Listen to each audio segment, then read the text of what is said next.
اعوذ باللہ السمیع العلیم من الشیطان الرجیم من حمزہ ونفخہ ونفثہ بسم اللہ الرحمن الرحیم ان الحمد للہ نحمدہ ونستعینہ ونستغفرہ ونعوذ باللہ من شرور انفسنا ومن سیئات اعمالنا من یہدہ اللہ فلا مضل لہ ومن یضلل فلا ہادی لہ واشهد ان لا اله الا الله واشهد ان محمدا عبده ورسوله اما بعد السلام علیکم ورحمۃ اللہ وبرکاتہ ایھا المستمعین الکرام، جیسے کہ ہم پہلے بیان کر چکے ہیں اور کچھ باقی ہے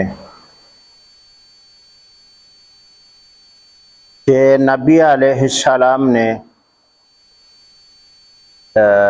کہاں سے تکبیریں کہی اور کہاں سے احرام اور حج کے لیے عمرے اور حج کے لیے احرام باندھا۔ اس کے بارے میں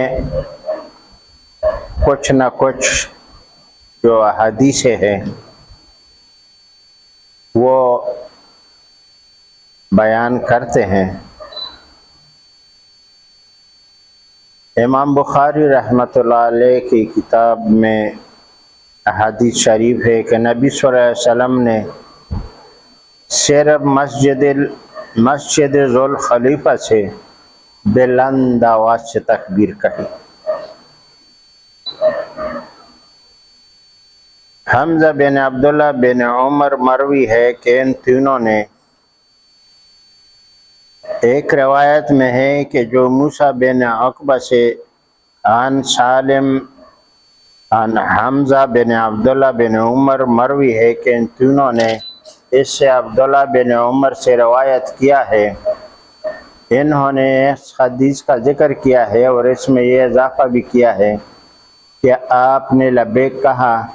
اور ان دونوں کی روایتوں میں مالک کے طریق سے عن موسیٰ بن عقبہ عن سالم بیان ہوئی ہے۔ وہ کہتے ہیں کہ عبداللہ بن عمر نے بیان کیا، نبی علیہ السلام نے ذوالخلیفہ اس سے احرام بھی باندھا۔ گھر سے جب نکلے تھے مدینہ سے تو تیبت بھی باندھا ہوا تھا، تہمت باندھا ہوا تھا اور چادر بھی پہنی ہوئی تھی، مگر ذوالخلیفہ میں آ کر کے یہاں اس نے نماز بھی عصر کا قصر پڑھا، 2 رکعت پڑھا، مسجد میں ظہر کا نماز پڑھا۔ وہاں سے وہ نکلے سارے بمائے لشکر کے، مومنین کے جتنے لشکر تھی ان کے ساتھ جانے والی، تو ذوالخلیفہ میں آ کر کے یہاں انہوں نے پڑاؤ کیا اور عصر کی 2 رکعت پڑھا اور مغرب اور عشاء کو ملا کر کے پڑھا، جمع بین صلاتین کے طریقے سے۔ پھر رات کو یہاں ہی رکے رہے۔ صبح جب انہوں نے نماز پڑھی، اس کے بعد نبی علیہ اس کے ساتھ ساتھ ازواج مطہرات بھی تھے، نماز پڑھ کر کے بعد میں غسل کر کے اور احرام باندھا اور 2 رکعت نوافل پڑھ کر کے پھر اونٹنی پر سوار ہوا اور دوسرے اونٹنیاں جو تھی اس کے گلے میں پٹھے ڈالے اور بلند آواز سے تکبیر شروع کی۔ لبیک اللہم لبیک لا شریک لک لبیک لا شریک لک لبیک ان الحمد والنعمت لک والملک لا شریک لک لک۔ اس طرح تکبیر کہنی چاہیے، تلبیات کہنی چاہیے، کم از کم جب آپ روانہ ہوتے ہیں حرم باندھ کر کے 3 دفعہ تو کہنے چاہیے، ورنہ جتنے زیادہ حج اور عمرے میں تلبیات کہنی چاہیے، کہا جائے، اتنا ثواب ملتا ہے۔ اور باقی جو جتنے تھے اصحاب کرام وہ بھی اسی طرح کر کے روانہ ہوئے۔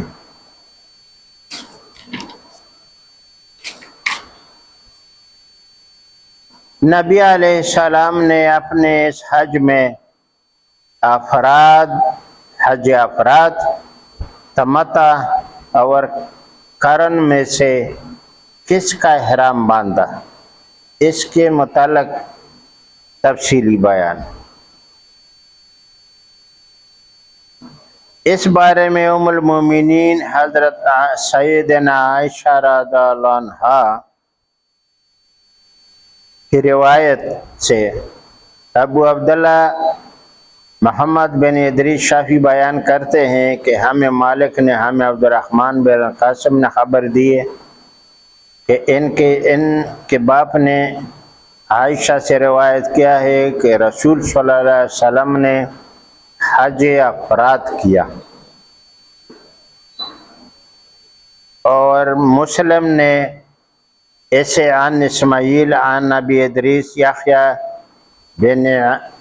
عن مالک روایت کیا ہے، اور امام مالک نے اسے، اور مسلم نے عن اسماعیل عن ابی ادریس یحییٰ بن یحییٰ عن مالک روایت کیا ہے، اور امام احمد نے اسے عبد الرحمن بن مہدی عن مالک روایت کیا ہے، اور احمد بیان کرتے ہیں کہ اسحاق بن عیسیٰ نے ہم سے بیان کیا کہ مجھ سے محمد بن المنقدر نے عن ربیعہ بن ابی عبد الرحمن عن القاسم بن محمد عن عائشہ بیان کیا ہے۔ قاسم بن محمد نے عن عائشہ سے بیان کیا ہے کہ نبی صلی اللہ علیہ وسلم نے حج افراد کیا۔ یہ تابعی ایسا ہی ہے، اور بعض لوگ کہتے ہیں کہ نہیں تمتع کیا ہوا ہے، کچھ لوگ کہتے ہیں کہ حج قرن کیا ہوا ہے، لیکن حج افراد میں یہ بات ہوتا ہے، حج قرن ان لوگوں کے لیے ہے جو مکے کے بہت قریب رہتے ہیں، جو مکے کے بہت قریب رہتے ہیں، تقریباً جس کا سفر کوئی بولتے ہیں کہ قصر ہوتا ہے، یا کوئی بولتے ہیں کہ نہیں بھی ہوتا ہے۔ افراد آج وہ ہوتا ہے جو اب جہاں سے نکلے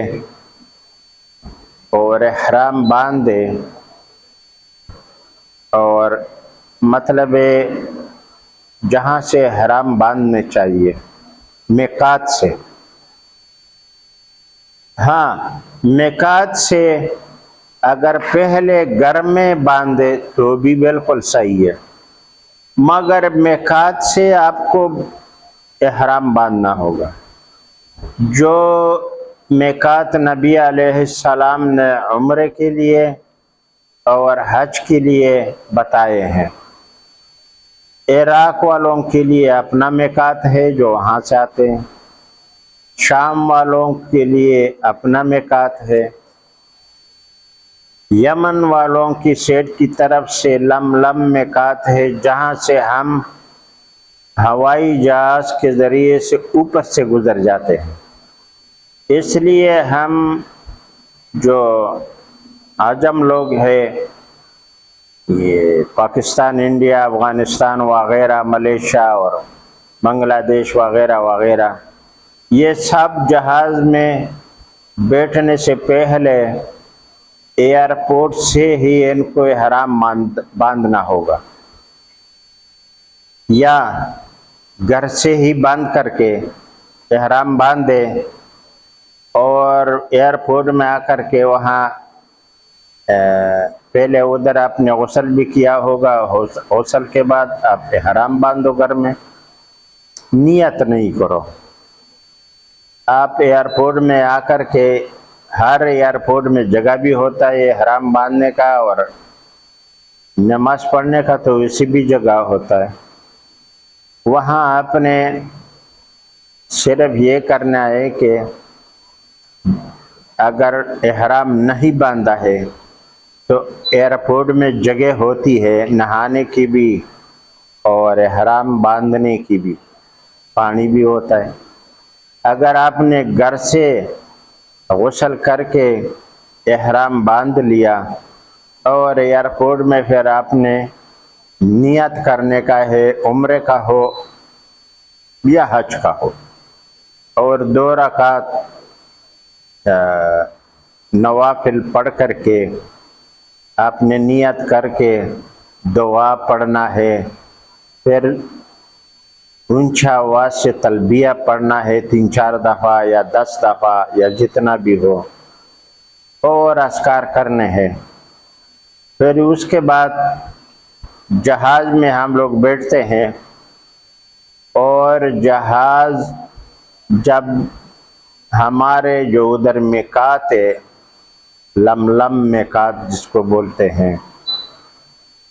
اس پر گزرتا ہے ہوائی جہاز، تو اس سے پہلے آپ کو ایئر ہوسٹس وغیرہ وغیرہ یا مرد یا عورت ہوتے ہیں، وہ آپ کو بتائیں گے کہ ہم ابھی میقات کے قریب پہنچ رہے ہیں، لہذا احرام باندھو اور نیت کرو۔ تو کچھ لوگ جو بہت سست ہوتے ہیں وہ ادھر ہی جہاز میں باندھتے ہیں۔ ارے بھائی کیا تکلیف ہے ایئرپورٹ میں بیٹھ کر کے آرام سے بڑے سکون سے، پھر آپ جہاز میں نماز پڑھنا بھی مشکل ہے، تو اسی لیے ایئرپورٹ سے ہی یہ کام کرو۔ مگر پھر بھی وہ لوگ اعلان کرتے ہیں، کیونکہ ہم لوگ وہاں سے جب گزر جاتے ہیں جدہ میں جاتے ہیں، اور جدہ کا ایئرپورٹ جو ہے وہ ہمیں جب اترتے ہیں تو لم سے گزر کر کے ادھر اترتے ہیں، اس لیے ہم واپس تو نہیں آ سکتے ہیں وہاں پر، تو ہمارا احرام جدہ سے بالکل صحیح نہیں ہے، اور نہ ہمیں اجازت ہے کہ یہاں باندھو۔ اور اس طرح یمن والوں کے لیے بھی لم ہے، اور مدینے والوں کے لیے ابیار علی کے نام سے آج کل مشہور ہے جگہ، وہاں سے اگر مدینے سے احرام نہیں باندھا ہے ہوٹل سے، تو وہاں غسل خانے وغیرہ بسیار ہے، وہاں سے آپ نے احرام باندھ کر کے نیت کرنے کا ہے، عمرے کا ہو یا حج اور عمرے کا ہو یا تمتع میں تو صرف عمرے کا نیت ہوتا ہے۔ حج کے لیے احرام باندھنا مکے سے بعد میں ہوتا ہے۔ حج میں جو احرام باندھا جاتا ہے تمتع میں احرام آپ کو مکے سے باندھنا ہوگا، اور آپ اگر حج افراد کریں گے اور اپنے پاس سواری لے کر جائیں گے، نہ یہ ذبیحہ جو ہدیہ ہے ذبح کرنے کے لیے آپ نے اپنے ساتھ لیا، تو پھر آپ حج افراد کریں گے۔ تو نبی علیہ السلام نے اپنے ساتھ جو ہدیہ تھا وہ مدینے سے ہی لیا تھا، وہاں پر ہی اس میں پٹا ڈال دیا اور نشان بھی کر دیا۔ تو انہوں نے حج افراد کیا۔ باقی جو صحابہ کرام ہے جنہوں نے یہ ہدیے لیے ہوئے تھے اپنے ساتھ، انہوں نے بھی افراد کیا، مگر جنہوں نے نہیں لیے تھے انہوں نے حج تمتع کیا، اگرچہ نبی علیہ السلام کے ساتھ تھے۔ جیسے کہ امہات المومنین وہ جتنے بھی تھے انہوں نے تمتع کیا، وہ مکے میں جا کے حلال ہوئے اور احرام سے نکلے۔ جتنے بھی اصحاب کرام کے پاس ہدیے نہیں تھے انہوں سب نے تمتع کیا بمائے ازواج مطہرات۔ اور نبی علیہ السلام نے جو کہ اپنے لیے ہدیہ ساتھ میں لیا تھا حج افراد کیا۔ ابھی یہ اختلاف لوگوں کو پتہ نہیں ہونے سے، کیونکہ کچھ اصحاب تمتع ہوئے بمائے ازواج مطہرات کے اور کچھ افراد والے ہوئے، تو لوگ بولتے ہیں کہ نہیں، نبی علیہ السلام نے بھی تمتع کیا ہے۔ وہ کہتے ہیں نبی علیہ السلام کہ اگر ہمارے پاس ہدیہ نہیں ہوتا تھا تو ہم بھی تمتع کرتے، اور لوگوں کو بھی اعلان کر کے کہا، اس کے ساتھ جتنے لوگ اصحاب کرام لشکر حج پر جانے والا تھا، کہا کہ جن کے پاس ہدیہ موجود ہے یہاں سے لے کر جانا، وہ حج افراد کرے، اور جن کے پاس نہیں ہے تو وہ وہاں پر تمتع کرے، حج تمتع۔ نبی علیہ السلام نے اپنا ہدیہ تو ادھر سے لے کے گیا تھا، اور تمام جتنے ازواج مطہرات تھے ان کے لیے وہاں گائے ذبح کیا، گائے کا مشترکہ ایک ہی گائے ذبح کیا ان کے لیے، تو وہ تمتع میں آ گئے۔ اسی لیے بہت سارے لوگ اس میں اختلاف کہ نہیں نبی علیہ السلام نے تمتع کیا، نہیں وہ کیا ہے، نہیں حج قرن کیا ہے۔ حج قرن اور افراد میں اتنا فرق نہیں ہے، فرق یہ ہے کہ افراد میں آپ کو جہاں سے آپ آتے ہیں باہر سے، دور سے، آپ ہدیہ ساتھ میں لے کے آتے ہیں، اور قرن میں یہ ہوتا ہے کہ نزدیک والے لوگ جو ہوتے ہیں جو کہ اس کے پاس ہدیہ نہیں ہوتا ہے، وہ احرام باندھتے ہیں، عمرہ کرتے ہیں اور وہ احرام نہیں اتارتے ہیں، اور حج کرنے کے بعد شیطان کو پتھر مارنے کے بعد، بڑے شیطان کو عید والے دن بعد میں وہ قربانی کر کے حلال ہو جاتا ہے۔ مطلب ہے وہ بھی افراد اور قرن میں معمولی سا فرق صرف ہدیہ کا ہے، باقی احکام تقریباً ملتا جلتا ہے۔ ہاں، تمتع جو ہوتا ہے وہ الگ ہوتا ہے، آپ عمرہ کر کے پھر آپ حلال ہو جائیں گے جتنے بھی دن ہو۔ پھر جب آپ مینا کو نکلتے ہیں 8 ذی الحجہ کو، تو آپ کو احرام باندھ کر کے، غسل کر کے اور 2 رکعت نفل پڑھ کے حج کا نیت کر کے احرام باندھنا ہے۔ وہاں پر کچھ لوگ جو قریب کے ملک سے آتے ہیں وہ بھی قرن بھی کرتے ہیں، یہ اصل میں حقیقت زیادہ معلوم نہیں ہوتا ہے ان کے، لیکن کوئی کہتے ہیں جہاں عراق اور لبنان، مصر، شام سے آتے ہیں، ان میں بھی کچھ لوگ کرن میں کرتے رہتے ہیں، پھر ہدیہ لے کر کے ذبح کرتے ہیں اور کہتے ہیں کہ اس میں ثواب ہے۔ ثواب تینوں میں برابر ہے، تمتع میں، کرن میں اور افراد۔ بات صرف ہدیے کی ہے، یا ہدیہ نہیں ہوتے ہوئے آپ کہتے ہیں کہ میں حلال نہیں ہونا چاہتا ہوں، حج کرن کا میقات سے نیت کر کے، تو وہ عمرہ جب آپ کریں گے وہ حج میں ہوگا۔ تمتع میں جو آپ عمرہ کرتے ہیں وہ حج کے علاوہ ہے، عمرہ اور حج الگ الگ۔ اور جب کرن اور افراد ہے تو عمرہ حج میں، عمرہ حج میں، کیونکہ وہ حج میں جاتا ہے حلال نہیں ہوتا ہے، وہ حج کے اندر ہو جاتا ہے۔ تمتع میں یہ حال ہے کہ عمرہ اپنا اور حج اپنا۔ اسی لیے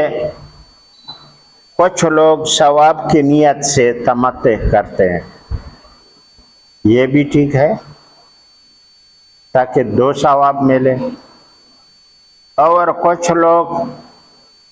افراد اور کرن کرتے ہیں تاکہ حج میں عمرہ مل جائے، وہ بھی ثواب کی نیت سے کرتے ہیں، تو سب ٹھیک ہے حج کے لیے۔ خود نبی علیہ السلام نے، جو میں آپ کو بتا رہا ہوں، حج افراد کیا، کرن نہیں کیا ہے۔ لوگ بولتے ہیں کرن کیا ہے، اور ازواج مطہرات نے تمتع کیا۔ اس طرح بہت کچھ اصحاب میں سے بھی جنہوں نے ان کے پاس ہدیہ نہیں تھے وہ حج تمتع کیا، اور نبی علیہ السلام نے سب کے لیے حج مبروک بولا، یہ نہیں کہ اس کو بولا آپ کا مبروک ہے اور یہ کم سا ہوا، نہیں، یہ برابر ہے۔ اس میں لوگ اختلاف کرتے ہیں، اور دین میں جو بربادی ہوا وہ اختلاف کی وجہ سے ہوا، اسی لیے یہ بات جو ہے عام ہوتا ہے۔ افراد کے بارے میں جابر بن عبداللہ سے روایت ہے، امام احمد بیان کرتے ہیں کہ ہم سے اسماعیل بن محمد نے بیان کیا کہ ہم سے ابن عیاد نے بیان کیا کہ مجھ سے عبداللہ بن عمر نے نافع سے بحوالہ ابن عمر بیان کیا ہے، وہ بیان کرتے ہیں کہ ہم نے رسول اللہ صلی اللہ علیہ وسلم کے ساتھ حج مفرد کی تکبیر کہی، اور مسلم نے اسے اپنی صحیح میں عن عبداللہ بن عون بن عباد عن عبداللہ بن عمر عن نافع عن ابن عمر روایت کیا ہے کہ رسول صلی اللہ علیہ وسلم نے حج مفرد کی تکبیر کہی، اور حافظ ابو بکر ابن احزار بیان کرتے ہیں کہ ہم سے حسن بن عبدالعزیز اور محمد بن مسکین نے بیان کیا ہے، سعد بن عبدالعزیز بن زید بن اسلم بن عمر سے روایت کیا ہے کہ رسول صلی اللہ علیہ وسلم نے حج مفرد کی تکبیر کہی، اور یہ اسناد جد ہے۔ باقی جو اصحاب تھے وہ دوسرے تھے۔ ان لوگوں کا بیان جو آپ کے حج تمتع قائل ہے، وہ لوگ، اب ان کا بیان ہے جو کہتے ہیں کہ نہیں تمتع کیا۔ امام احمد بیان کرتے ہیں کہ ہم سے حجاج نے بیان کیا ہے کہ ہم سے لیث نے بیان کیا کہ مجھ سے عقیل نے عن ابن شہاب عن سالم بن عبداللہ بیان کیا ہے کہ عبداللہ بن عمر نے فرمایا رسول اللہ صلی اللہ علیہ وسلم نے حجۃ الوداع میں حج تمتع کیا۔ دیکھو اختلاف وہی آ گیا۔ اور بلند آواز سے تکبیر کہی اور ذوال خلیفہ سے قربانی کا جانور لائے۔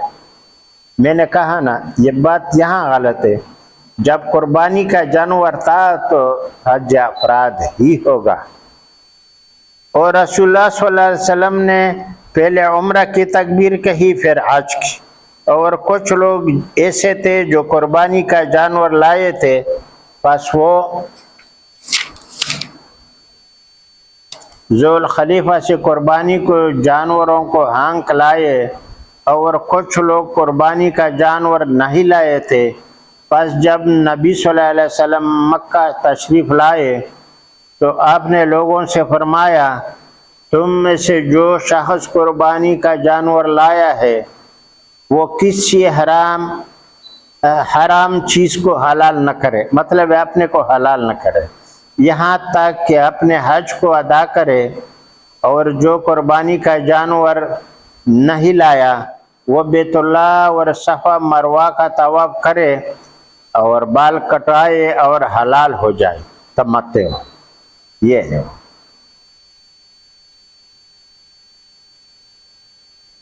نبی علیہ السلام نے طواف کیا اور سب سے پہلے حجر اسود کو بوسہ دیا، پھر 7 چکروں میں سے 3 چکر دوڑ کے لگائے اور 4 چکر لگائے۔ پھر طواف کی تکمیل کے بعد مقام ابراہیم کے پاس 2 رکعت نماز پڑھی، پھر سلام پھیرا اور واپس لوٹ گئے اور صفا کے پاس آ کر صفا اور مروہ کے چکر لگائے۔ پھر آپ نے حج کی ادائیگی اور یوم النحر کو اپنے قربانی کے جانور کے ذبح کرنے تک کسی حرام چیز کو اپنے لیے حلال نہیں کیا، مطلب حج افراد کیا۔ اور واپس آ کر کے آپ نے بیت اللہ کا طواف کیا، اور جس طرح نبی علیہ الصلوۃ والسلام نے کیا اسی طرح لوگوں نے کیا جو قربانی کا جانور لائے تھے۔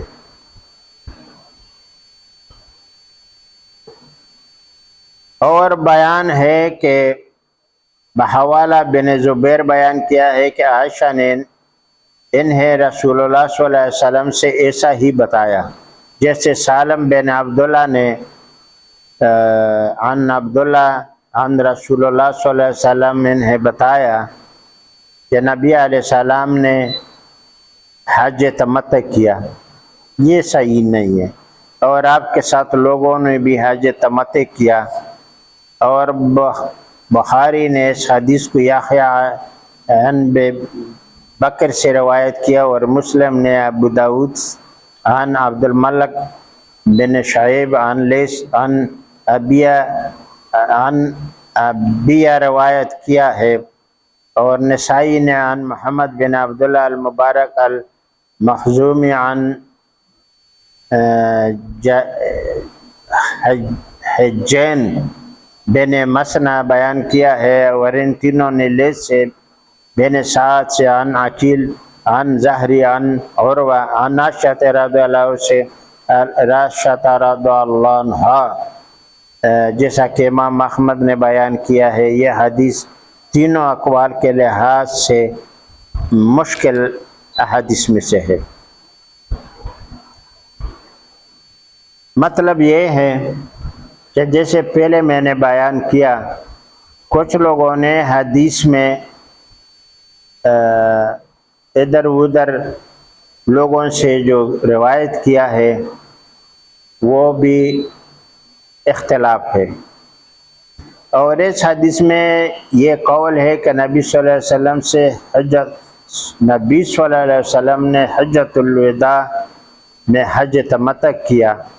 اگر اس سے مراد تمتع عام ہے تو اس میں قرن داخل ہوگا، اور یہی مراد ہے۔ تو اختلاف اپنی جگہ، ہم نے یہ بیان کی کہ جو صحیح تھی احادیثوں سے۔ نبی علیہ السلام نے خود